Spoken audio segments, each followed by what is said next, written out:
I don't seem to be able to read this speech without stuttering. But I'll tell you right now, this is a speech given by JFK. And I want you to listen and see if you can assume the subject. See if you can figure out what is Kennedy talking to these newspaper men about. You may remember that in 1851, the New York Herald Tribune, under the sponsorship and publishing of Horace Greeley, employed as its London correspondent an obscure journalist by the name of Karl Marx. We are told that foreign correspondent Marx, stone broke and with a family ill and undernourished, constantly appealed to Greeley and managing editor Charles Dana for an increase in his munificent salary of $5 per installment, a salary which he and Ingalls ungratefully labeled as the, quote, lousiest petty bourgeois cheating. When all his financial appeals were refused, Marx looked around for other means of livelihood and fame, eventually terminating his relationship with the Tribune and devoting his talents full-time to the cause that would bequeath the world the seeds of Leninism, Stalinism, revolution, and the Cold War.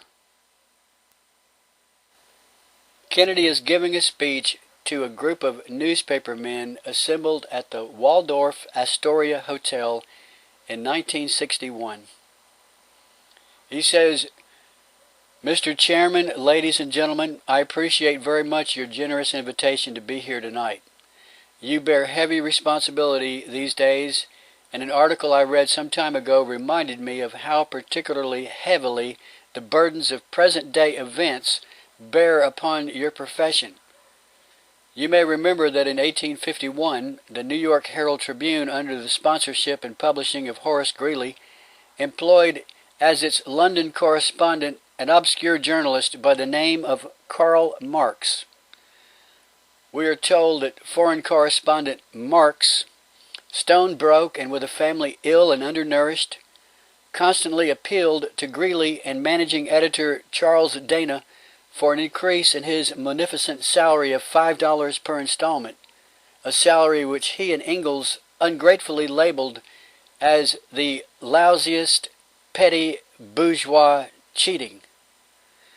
But when all his financial appeals were refused, Marx looked around for other means of livelihood and fame, eventually terminating his relationship with the Tribune and devoting his talents full-time to the cause that would bequeath the world the seeds of Leninism, Stalinism, revolution, and the Cold War.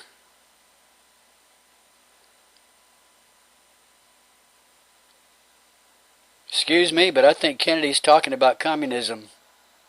No, I may be dumb. I'm from Mississippi.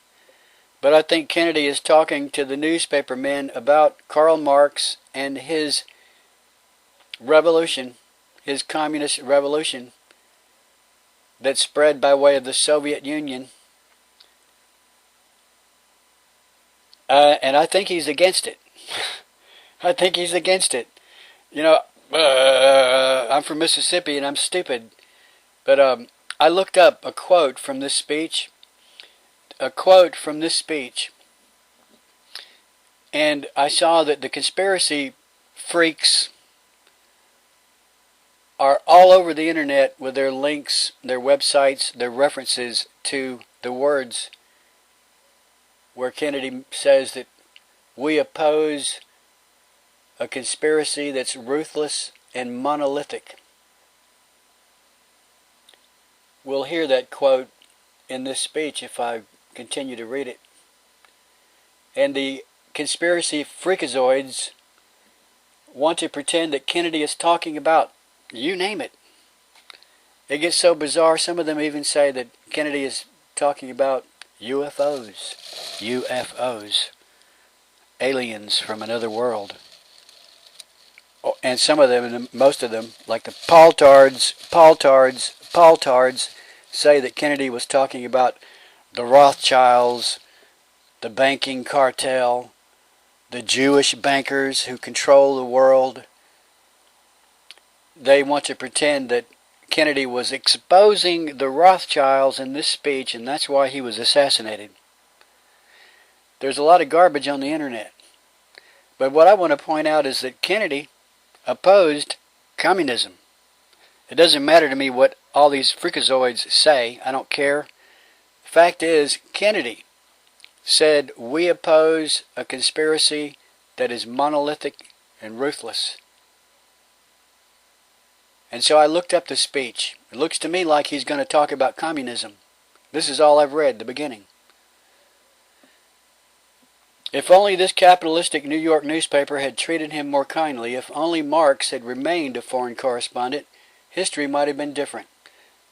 And I hope all publishers will bear this lesson in mind the next time they receive a poverty-stricken appeal for a small increase in the expense account from an obscure newspaper man. I have selected as the title of my remarks tonight, The President and the Press.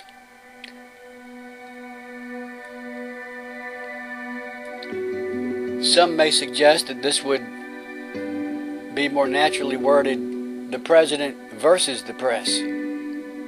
But those are not my sentiments tonight. It is true, however, that when a well-known diplomat from another country demanded recently that our State Department repudiate certain newspaper attacks on his colleague, it was unnecessary for us to reply that this administration was not responsible for the press, for the press had already made it clear that it was not responsible for this administration. Nevertheless, my purpose here tonight is not to deliver the usual assault on the so-called one-party press. On the contrary, in recent months, I have rarely heard any complaints about political bias in the press, except from a few Republicans. Nor is it my purpose tonight to discuss or defend the televising of presidential press conferences. I think it is highly beneficial to have some 20 million Americans regularly sit in on these conferences to observe, if I may say so, the incisive, the intelligent, and the courteous qualities displayed by your Washington correspondents. And here's the quote that I originally was looking for.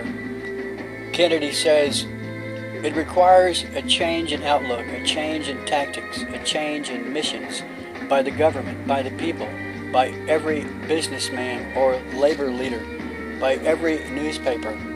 For we are opposed around the world by a monolithic and ruthless conspiracy that relies primarily on covert means for expanding its sphere of influence, on infiltration instead of invasion, on subversion instead of elections, on intimidation instead of free choice, on guerrillas by night instead of armies by day. It is a system which has conscripted vast human and material resources into the building of a tightly knit, highly efficient machine that combines military, diplomatic, intelligence, economic, scientific, and political operations. Its preparations are concealed, not published. Its mistakes are buried, not headlined. Its dissenters are silenced, not praised.